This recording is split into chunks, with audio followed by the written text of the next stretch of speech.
నమస్తే RTV news కి స్వాగతం. బెల్లంపల్లి నియోజకవర్గంలో రాజకీయ వేడి మరింత పెరిగింది. బెల్లంపల్లి పట్టణంలోని బీఆర్ఎస్ పార్టీ కార్యాలయంలో నిర్వహించిన ప్రెస్ మీట్లో మాజీ ఎమ్మెల్యే దుర్గం చిన్నయ్య రైతుల సమస్యలపై ప్రభుత్వాన్ని తీవ్రంగా విమర్శించారు. అసెంబ్లీ ఎన్నికల సమయంలో తెలంగాణ రైతులకు అమలు కాని హామీలు ఇచ్చి కాంగ్రెస్ ప్రభుత్వం అధికారంలోకి వచ్చిందని ఆయన ఆరోపించారు. ముఖ్యమంత్రి రేవంత్ రెడ్డి అధికారంలోకి వచ్చిన తర్వాత రైతులకు ఇచ్చిన గ్యారంటీలు హామీలను పూర్తిగా విస్మరించిందని తెలిపారు. 6 గ్యారంటీలు 420 హామీలతో రైతులకు సంబంధించిన రైతు భరోసా, రైతు బీమా, రైతు రుణమాఫీ, బోనస్ వంటి అంశాలను ప్రభుత్వం ఏర్పడిన 100 రోజుల్లోనే అమలు చేస్తామని చెప్పినా దాదాపు 30 నెలలు గడిచినా ఒక్క హామీ కూడా పూర్తిగా అమలు కాలేదని విమర్శించారు. గత బీఆర్ఎస్ ప్రభుత్వ కాలంలో సాగునీరు, నాణ్యమైన విద్యుత్ సరఫరా రైతులకు అందుబాటులో ఉండేదని, ప్రస్తుతం ఆ పరిస్థితులు లేవని పేర్కొన్నారు. రైతుల నుండి మద్దతు ధరకు ధాన్యం కొనుగోలు చేయడంలో ప్రభుత్వం విఫలమైందని, సరైన సమయంలో యూరియా కూడా అందించడం లేదని తెలిపారు. ధాన్యం కొనుగోలు చేయాలని డిమాండ్ చేస్తున్న రైతులపై కేసులు నమోదు చేసి ఇబ్బందులకు గురి చేస్తున్నారని ఆరోపించారు.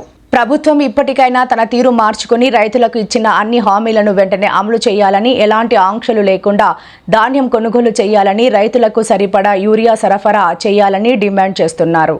లేదంటే రైతుల పక్షాన బీఆర్ఎస్ పార్టీ ఉద్యమిస్తుందని హెచ్చరించారు. ఈ కార్యక్రమంలో పార్టీ ప్రజా ప్రతినిధులు, నాయకులు, కార్యకర్తలు పెద్ద ఎత్తున పాల్గొన్నారు.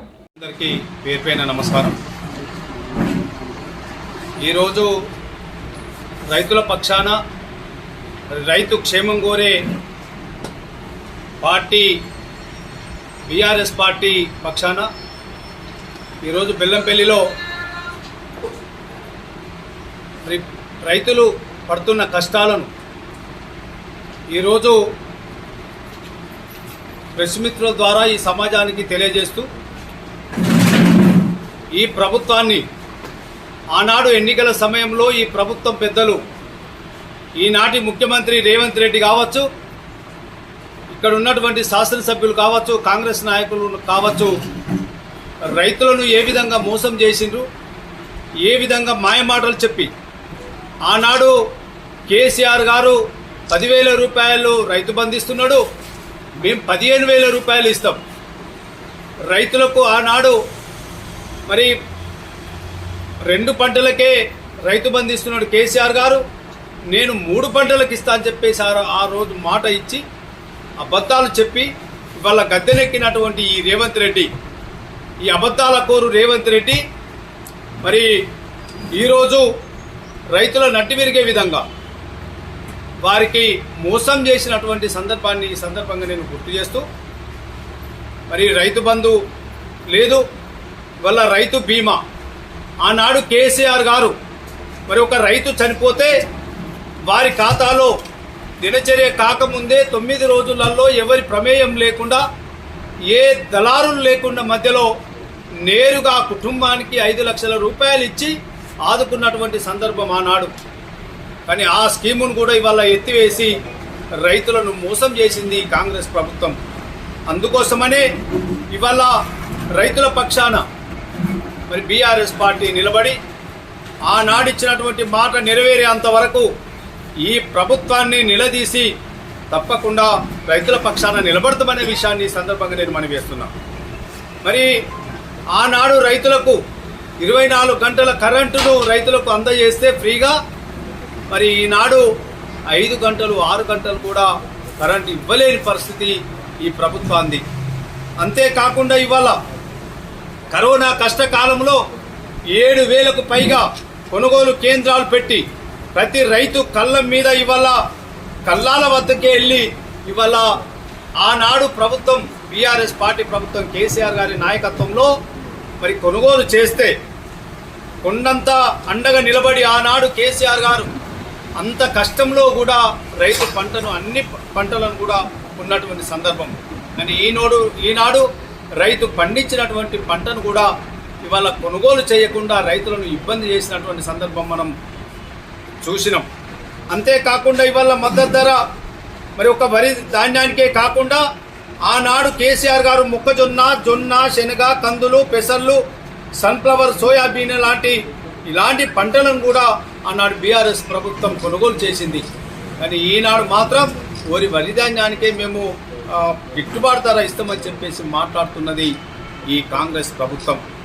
అట్లే కాదు, నిన్నటికి నిన్న మనం చూసినట్టయితే ఇవాళ నిన్నెల్లో రైతులు వరి ధాన్యాన్ని కొనండి ముర్రు అని చెప్పేసి రైతులు రోడ్డు మీదకి వస్తే రైతులను మరి కేసులు పెట్టి జైళ్ళలో పంపించేలాగా ఇవాళ ఎఫ్ఐఆర్ చేసి కలెక్టర్కు రిపోర్ట్ ఏమనిచ్చారు.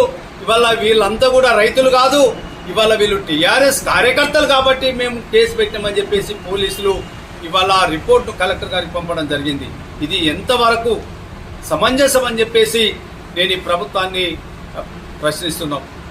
పోలీస్ అధికారులు కావచ్చు, ఇవాళ వ్యవసాయ అధికారులు కావచ్చు, రెవెన్యూ అధికారులు కావచ్చు, జిల్లా కలెక్టర్ కావచ్చు, మరి మీరు ఏం చేస్తున్నారు?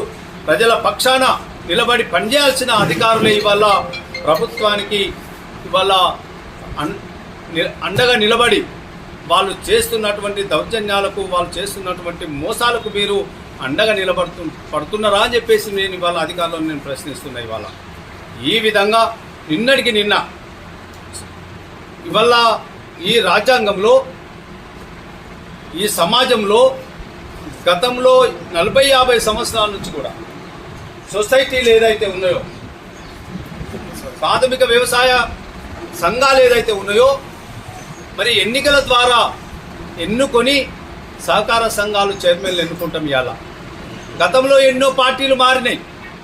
గతంలో కాంగ్రెస్ పార్టీ కూడా ప్రభుత్వంలో ఉంది. ఇవాళ తెలుగుదేశం పార్టీ గతంలో ప్రభుత్వంలో ఉన్నది. ఎందరో మంది ముఖ్యమంత్రులు మారింది. ఇవాళ చంద్రబాబు నాయుడు కావచ్చు, ఎన్టీ రామారావు కావచ్చు, మనం చూస్తున్నాం.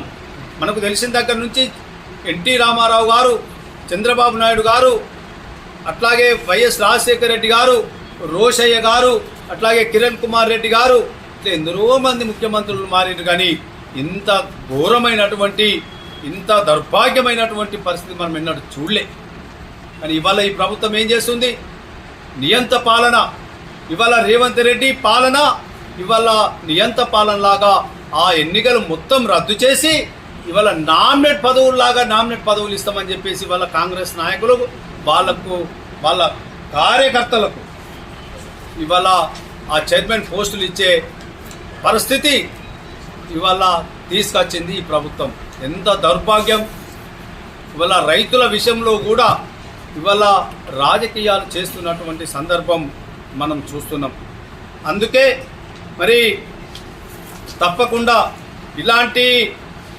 ఇలాంటి పరిస్థితుల్లో మరి బీఆర్ఎస్ పార్టీ పక్షాన మేమందరం కూడా రైతులకు అండగా నిలబడి ఆనాడు రేవంత్ రెడ్డి ఇచ్చినటువంటి మాట ఏదైతే ఉందో, రైతులకు ఇచ్చినటువంటి మాట ఏదైతే ఉందో వాటన్నిటిని కూడా నెరవేర్చే విధంగా రైతుల పక్షాన ఎన్ని కేసులు పెట్టినా, మీరు ఎన్ని విధాలుగా మమ్మల్ని హింసించినా, మీరు మమ్మల్ని ఎన్ని విధాలు బాధ పెట్టినా మేము తప్పకుండా రైతుల పక్షాన నిలబడతామనే విషయాన్ని ఈ సందర్భంగా నేను మనవేస్తున్నాను. బెల్లంపల్లి నియోజకవర్గంలో 90% ఉన్నటువంటి రైతులు ఈ బెల్లంపల్లి నియోజకవర్గంలో 7 మండలాలలో కానీ ఉన్నటువంటి రైతుల పక్షాన మేము నిలబడతాం. ఈ నెన్నెల్ల గొల్లపల్లెల ఏదైతే మీరు కేసులు పెట్టిరో, ఒక గొల్లపల్లెల్ని కాదు, మీరు ఈ నియోజకవర్గంలో ఏ గ్రామంలో మీరు ఎంతమంది మీద కేసు పెట్టినా మేము భయపడే ప్రసక్తే లేదనే విషయాన్ని ఈ సందర్భంగా నేను మనవి చేస్తూ, దయచేసి మరి రైతులు కూడా అధైర్యపడవద్దని చెప్పేసి ఈ సందర్భంగా నేను మనవి చేస్తున్నాను. వచ్చేది తప్పకుండా కేసీఆర్ గారి ప్రభుత్వం రాబోతుంది.